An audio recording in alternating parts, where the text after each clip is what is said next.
Hello guys, bersama saya lagi dalam Alright Nopo Channel. Sehari ini sahabat semua, saya ingin membawakan anda pencerahan panas gempa daripada Brother Iswardi berkaitan dengan RCI dan pendedahan Datuk Seri Anwar Ibrahim yang pada satu ketika dahulu mengejutkan seluruh rakyat Malaysia dengan kekejaman kerjasama di antara mantan Perdana Menteri dan juga Ketua Polis Negara. Dan akhirnya apabila disiasat ternyata itulah kekejaman yang benar-benar di luar pengetahuan kita, di luar jangkauan fikiran kita, sehingga mereka sanggup melakukan perkara yang begitu zalim terhadap seorang pemimpin hanya kerana mereka mau menjatuhkan beliau, hanya kerana tidak mahu beliau untuk terus berada dalam kepimpinan negara.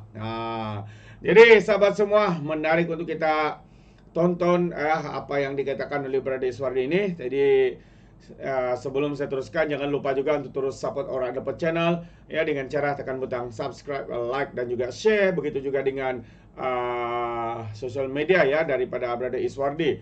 Jadi tanpa buang masa sahabat semua, mari kita tonton bersama video ini. Alright. Baru-baru ini ada cerita pasal RCI tau. Tahu RCI dik? Adik tahu tak RCI itu apa? Royal Commission of Inquiry. Suruhanjaya apa orang kata? Suruhanjaya Diraja. Royal Commission of Inquiry. Suruhanjaya Diraja. Suruhanraya Diraja ni adalah satu suruhanraya RCI ni yang ditubuhkan untuk menyiasat satu-satu kes yang spesifik. So dia bukan polis, dia tak ada kuasa menahan, dia tidak ada kuasa mendakwa, tetapi dia ada kuasa untuk mengkaji dan dia akan menyerahkan laporan tersebut kepada pihak yang berkaitan untuk diambil tindakan selanjutnya. Sama ada mereka terus menyiasat ataupun tindakan, ataupun mereka akan memberi rekomendasi tidak berlaku apa-apa. So, artikel ini adalah mengenai RCI yang berada di bawah zaman era Mahathir sewaktu jadi Perdana Menteri. Kita baca. Keputusan era Mahathir di bawah penelitian RCI. Dr. Mahathir telah berkhidmat 2 kali sebagai Perdana Menteri selama 24 tahun dan banyak dasar telah dilaksanakan semasa pentadbiran. Namun, ada keputusannya telah dipertikaikan setelah terbukti kontroversi dan menjadi penelitian Suruhanjaya Diraja, Siasatan Diraja, iaitu Royal Commission of Inquiry. Misi pencarian fakta ad hoc ini dilantik oleh Yang di-Pertuan Agong, lazimnya dengan nasihat daripada Perdana Menteri. Di bawah Akta Suruhanjaya Siasatan 1950 dan mempunyai kuasa yang luas untuk menyiasat dalam bidang rujukan mereka. Minggu lalu kerajaan mengumumkan RCI akan ditubuhkan menyiasat kedaulatan Batu Putih yang mana sebelum ini telah pun dilepaskan oleh Mahathir. Tapi kembali sekarang ini RCI akan ditubuhkan kembali. Now, skop RCI masih belum jelas, tetapi sekali tumpuan adalah kepada Mahathir. Sultan Johor akan mengangkat sumpah sebagai Yang di-Pertuan Agong esok. Tidak merahsiakan kekecewaannya terhadap keputusan Mahathir 2018 untuk tidak meneruskan semakan isu itu di Mahkamah Keadilan Antarabangsa. Dia tarik keputusan itu. Berikut adalah senarai ringkas RCI terdahulu yang berkaitan dengan dasar dan keputusan Mahathir. Mata Lebam Anwar. Pada 1998, Anwar Ibrahim yang tidak lagi serasi dengan Mahathir disingkirkan dengan sebagai timbalan Perdana Menteri. Dia kemudiannya ditangkap. Apabila dihadap ke mahkamah untuk berdepan pertuduhan liwat dan salah guna kuasa, Anwar muncul dengan mata lebam dan memberitahu mahkamah dia dipukul sehingga pengsan semasa berada di lokap di Bukit Aman pada 20 September. Ketua Polis Negara ketika itu, Abdul Rahim Noor, pada mulanya berbohong dengan mendakwa bahawa Anwar adalah selamat dan kecederaan itu adalah perbuatannya sendiri. Dia kata Anwar tumbuk muka sendiri masa tu. Saya ingat lagi. Laporan siasatan dalaman polis mengesahkan Anwar dipukul semasa dalam tahanan polis tetapi gagal menemui dalangnya. Alasannya, pegawai penyiasat tidak dapat menemubual pegawai atasannya. Hanya setelah RCI ditubuhkan. Maksudnya, dia polis buat siasatan, ialah polis siasat polis kan. Tetapi polis bawah ni tak dapat interview lah polis atas. Kemudian ditubuhkan RCI untuk menyiasat kecederaan Anwar. Barulah Rahim yang memberi keterangan pada 2 Mac mengaku menampar Anwar dan menyebabkan dia terjatuh di atas lantai di bilik kurungannya. Dia menampar ni tuan-tuan. Perkataan yang agak sopan lah. Dia lebih daripada itu. Katanya dia tidak ingat sama mana Anwar terus dipukul. Meskipun Anwar ketika memberi keterangan mendakwa dirinya menerima lebih banyak pukulan. Prosiding Mahkamah Berasingan menjatuhkan hukuman penjara 2 bulan kerana Abdul Rahim mengasari Anwar. Dia juga memohon maaf kepada Anwar sebagai sebahagian daripada penyelesaiannya. Pada 2018, Mahathir mendedahkan dia marah dengan pihak polis kerana tidak mengheret Anwar ke mahkamah. Okey. Korek. Siapa yang ingat peristiwa ni 2007, Anwar mendedahkan video klip 2001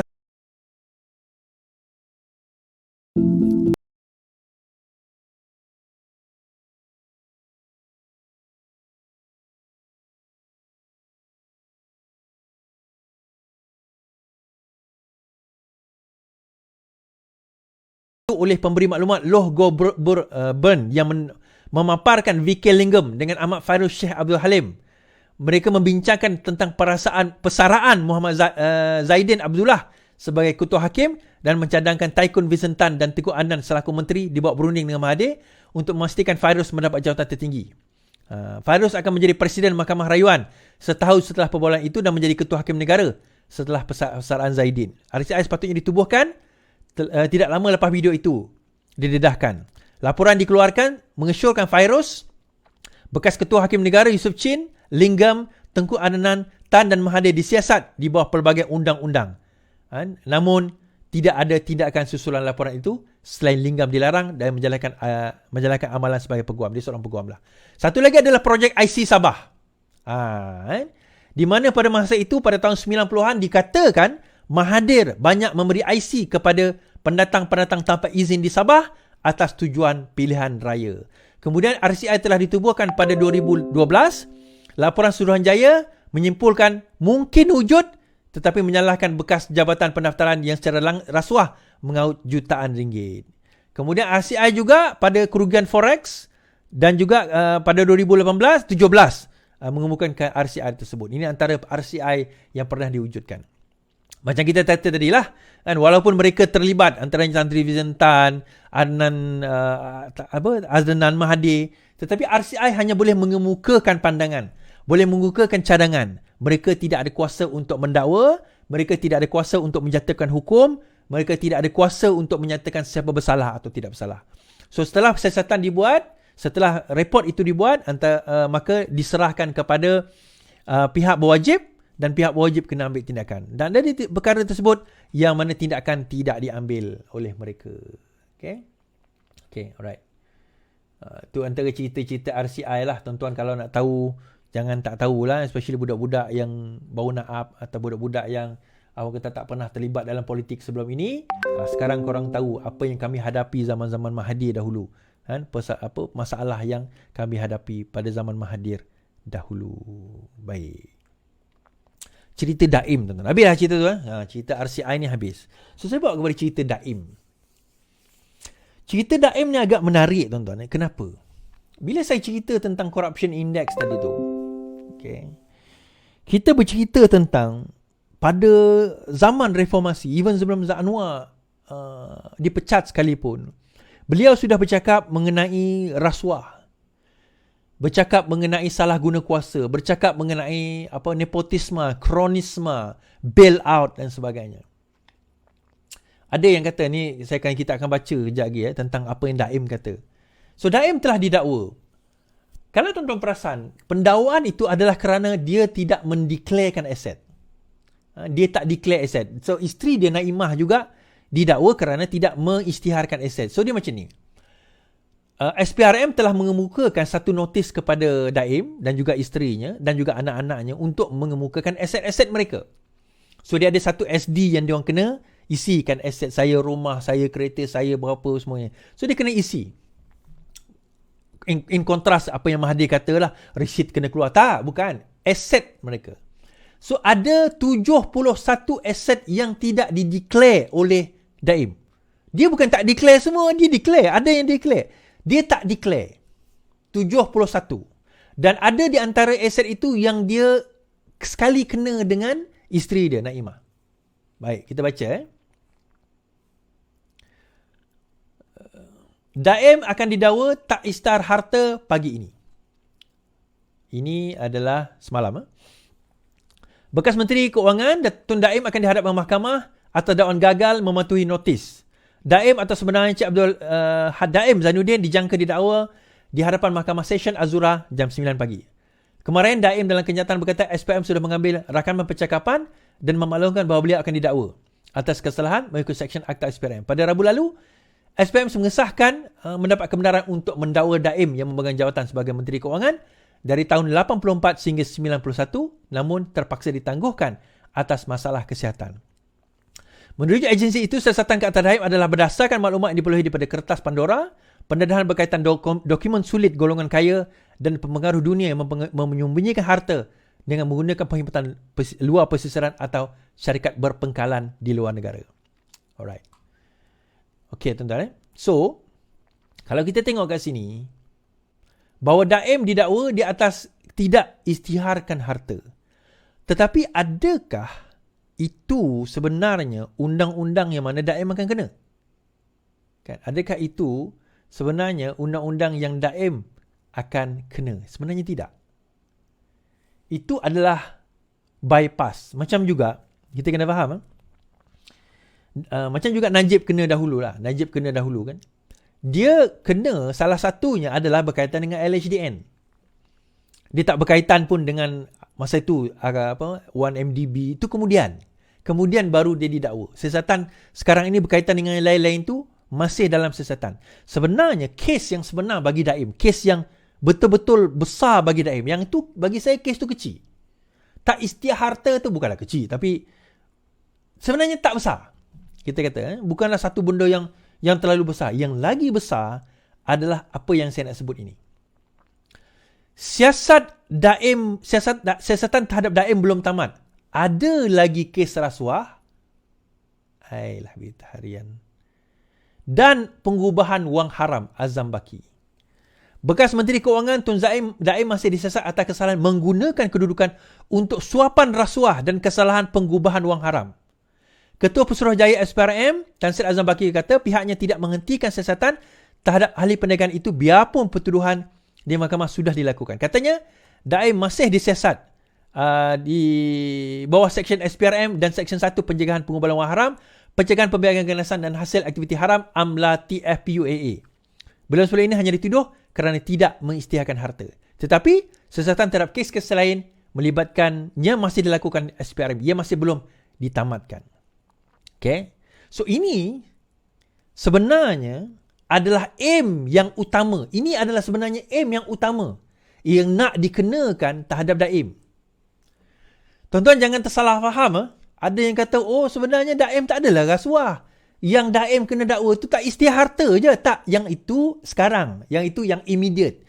Yang boleh dibuktikan. Yang ni kena penelitian dan siasatan. Masih dalam siasatan lagi. Tu saya kata dia ambil masa. So siasatan utama ni masih berlaku. Tiba-tiba 2-3 hari lepas, mungkin ada yang dia menonton saya, ada seseorang WhatsApp saya. Dia kata, dia kata, ni saya kenal dia lama dah. Dia kata, kontak orang ini, dah tua, dah umur dalam, I think 80 dah umur dia, hidup lagi.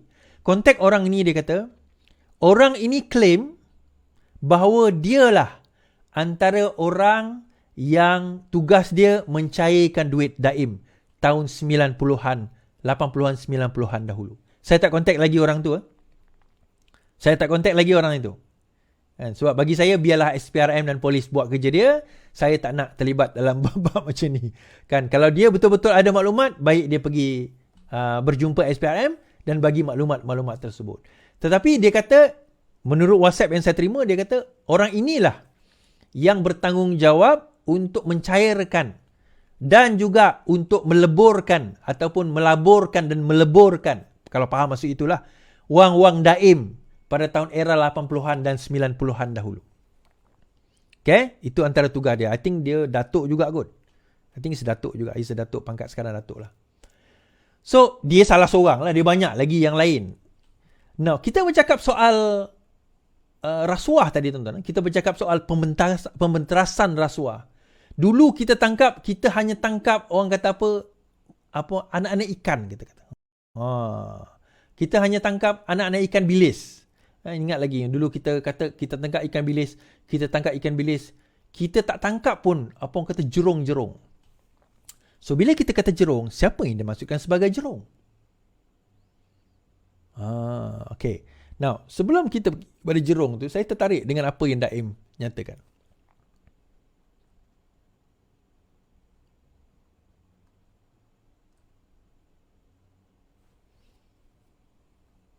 Bekas Menteri Kewangan Tun Daim Zainuddin menegaskan beliau tidak peduli dengan siasatan dan tindakan mahkamah dihadapinya, namun lebih bimbangkan masa depan negara di bawah pimpinan Datuk Seri Anwar Ibrahim. Dalam kenyataan yang dikeluarkan selepas menghadapi pendakwaan di mahkamah pada 29 Januari, Daim mendakwa pertuduhan yang dihadapinya itu adalah bermotifkan politik. Daim berkata, negara dibayangi oleh sebuah pentadbiran yang menyalahguna kuasa di samping janji-janji reformasi yang dimungkiri. Beliau menyifatkan kerajaan sekarang seperti musang berbulu ayam yang bersorak reformasi tetapi melakukan sebaliknya. Menurutnya, Anwar melantik seorang individu yang berdepan tuduhan rasuah sebagai timbalan Perdana Menteri demi mencapai jawatan Perdana Menteri. Daim juga mendakwa institusi bebas seperti SPRM, Peguam Negara dan Lembaga Hasil Dalam Negeri LHDN diperalatkan dengan mudah dalam mengejar musuh politik. Beliau juga menyuruh orang ramai supaya melakukan apa yang terdaya dalam memelihara dan menyelamatkan negara ini. Okay. Right. Dia kata musang berbulu ayam. Bekas Menteri Kewangan Tun Naim menegaskan beliau tidak peduli. Okay. Dia kata, saya tidak sabar, tidak bersalah dan tidak sabar menunggu hari perpecahan kelak.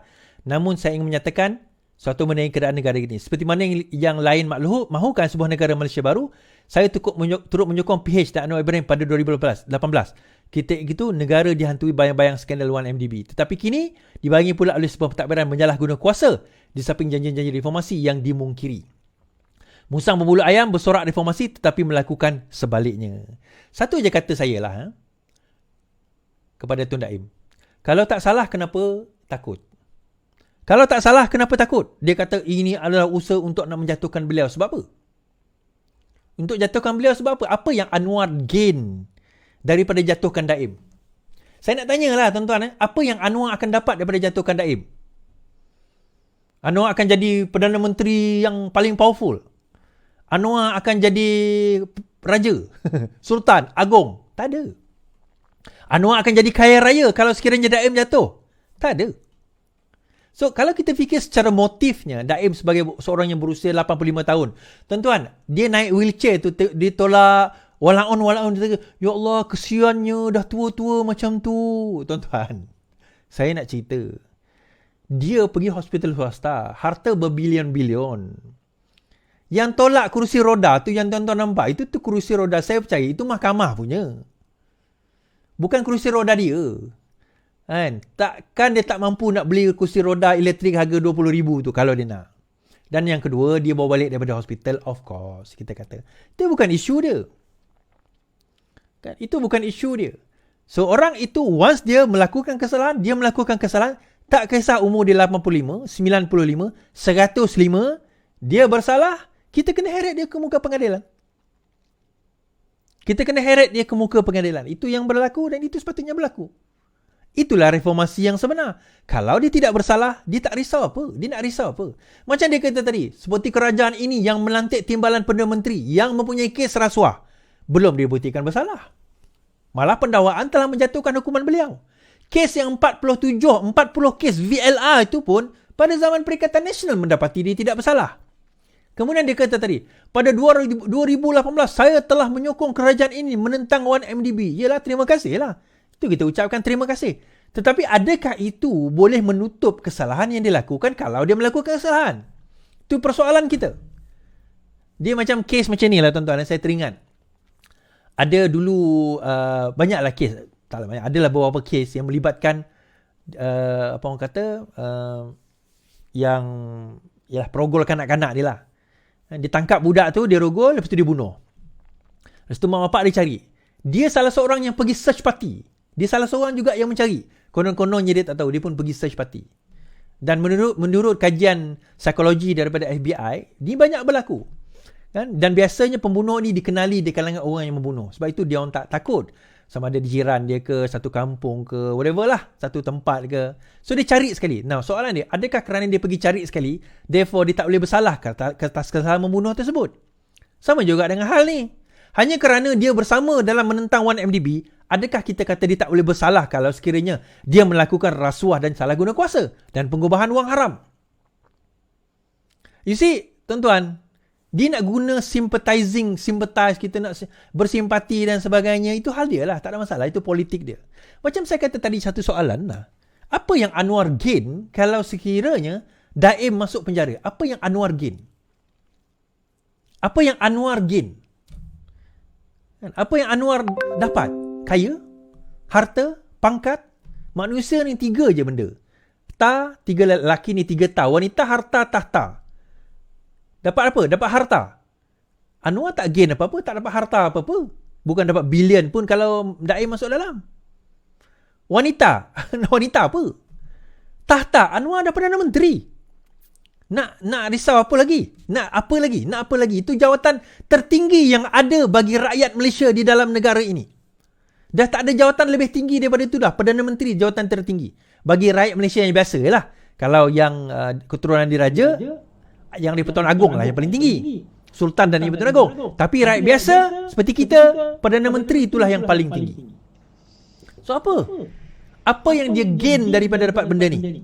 Orang tu pun dah umur 85. Yang dia dapat gain tuan-tuan ialah kita dapat harta kita balik. Kita akan dapat harta kita balik. Sebab tu ada satu MP bidas, Daim. MP bidas, Mahathir lebih dahsyat dia kata. Seorang wakil rakyat kerajaan menemplak dakwaan bekas menteri bahawa kerajaan melakukan pelbagai salah guna kuasa. Sebaliknya, Ahli Parlimen Sungai Petani Taufik Johari berkata akta yang dinyatakan sebagai akta hasutan, akta komunikasi multimedia, akta perimonan aman lebih banyak disalahguna oleh Mahathir yang menentang kerajaan ketika pentadbirannya. Malah katanya pelbagai agensi termasuk FRU, polis turut dikerah Perdana Menteri keempat bagi menekan musuh politik dan menghalang kebebasan rakyat. Jika diimbau kembali waktu Dr. Mahathir menjadi Perdana Menteri kali pertama, akta-akta itu dipergunakan dengan lebih dahsyat. Betul, Dr. Taufik. Cuma masa berlaku tu kau kecil lagi lah. Tak, Dr. Taufik ni kawan saya. Dia tahu saya bergurau kan. Dia kata, ketika FRU dan polis digunakan untuk menggunakan kekerasan bagi menghalang hak kebebasan berusaha rakyat, kata Dr. Taufik. Ayah kepada Dr. Taufik ni adalah Tan Sri Johari. So dia faham. Tan Sri Johari ni tahu sangatlah apa yang berlaku. Tu tak payah sembang lah tentang keadilan. Engkau dah you have, orang kata apa? You dah dapat dah what you need to have. You dah enjoy dah apa yang you perlu enjoy. Sekarang ini persoalan dia, kita kata you nak enjoy, you dah enjoy. Now tiba hari pembalasan dunia. Tuan-tuan, alright guys, itu dia satu pencerahan padu daripada Brother Iswardi ya, berkaitan dengan RCI, berkaitan dengan tindakan kejam yang dibuat oleh geng-geng daripada mantan Perdana Menteri ini ya, sehingga begitu yang berlaku kepada Datuk Seri Anwar Ibrahim dan juga kroninya yang ramai mempersoalkan. Maksudnya ada yang mempersoalkan kononnya Daim ini didakwa bukannya rasuah dan sebagainya. Ini salah satu saja kesalahan ya. Yang lain itu sedang dalam penyiasatan seperti mana yang diinfo ya oleh Brother Iswardi yang mengatakan SPRM Azam Baki juga membuat kenyataan mereka sedang menyiasat berkaitan dengan rasuah, pengubahan wang haram, pemberian wang kegenasan dan sebagainya. Itu sedang berjalan. Dan saya percaya yang mengambil masa sahabat semua kerana ia adalah satu perkara yang begitu skopnya terlalu besar.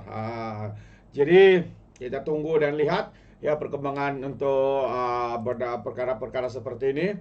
Dan sehingga itu ya sampai di sini saja. Sekiranya anda mau berikan sebarang komen, pandangan, anda boleh berikan dalam ruangan komen. Jadi izinkan saya untuk mengundurkan diri.